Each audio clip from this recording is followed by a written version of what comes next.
We are starting part 2. So I just showed you how to handle this. When you have a lead coefficient of 3 here, you're dividing every single term, including the 0, by 3.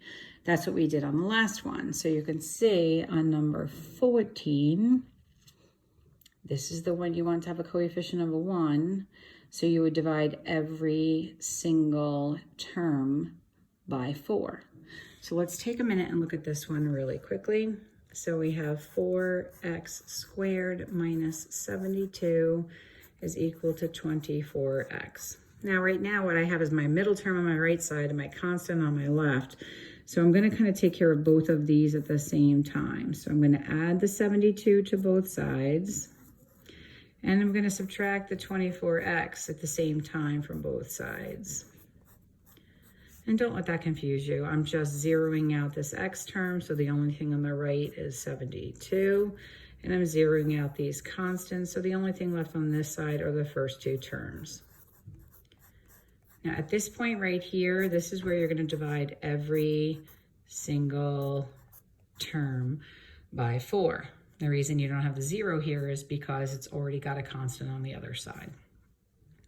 So this will be 1 minus 6x, and 72 divided by 4 is exactly 18. Okay. Now you would just go ahead with the process of completing the square. I'm going to pick up my pace here a little bit because at this point there's nothing really challenging about this. You're going to add the same amount to both sides. You're going to take half of the -6, which is -3, and you're going to square it. So you're going to be adding 9 here, and you'll be adding 9 there. So now we have a perfect square trinomial. This is going to be 27, and the first term here has got to be an x, because that's the square root of this. The square root of that is 3. We're going to maintain this.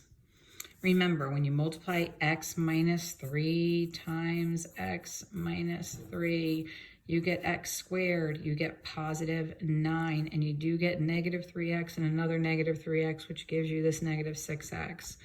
But we want it like this because we're going to introduce our square root. So you'll have x minus 3 is equal to plus or minus rad 27. We'll add that 3 to both sides. And we will have 3 plus or minus rad 27, which will give us an irrational number because square root of 27 is irrational because 27 is not a perfect square. So now let's look at one that involves some decimal work here. So you look at number 16. And again, you can always stop these videos if you feel that I'm going too quickly.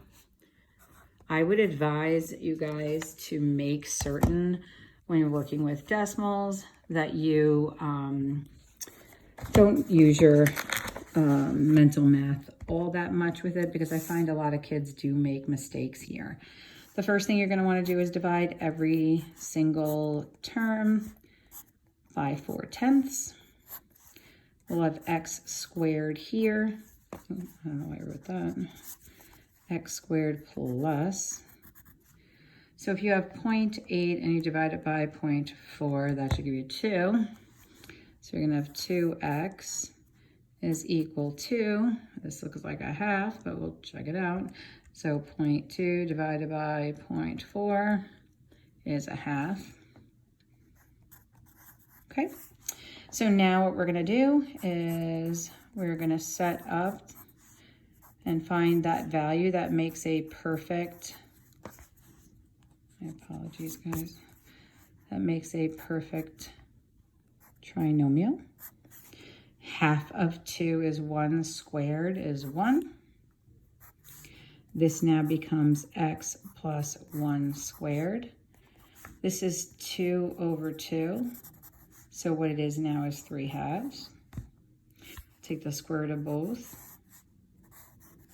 You'll have x plus 1 is equal to plus or minus rad 3 over 2. And when you subtract 1 from both sides, x will equal -1 plus or minus 3 over 2. Okay? All right. So hopefully you're picking up some confidence on this.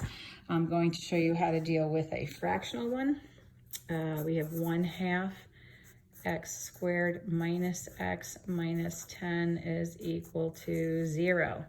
Again, the goal is to get that lead coefficient to be a 1. Because it's already a half, you could divide every single term by a half, but that just means you're multiplying by the reciprocal anyway. So the better move is just to multiply by 2.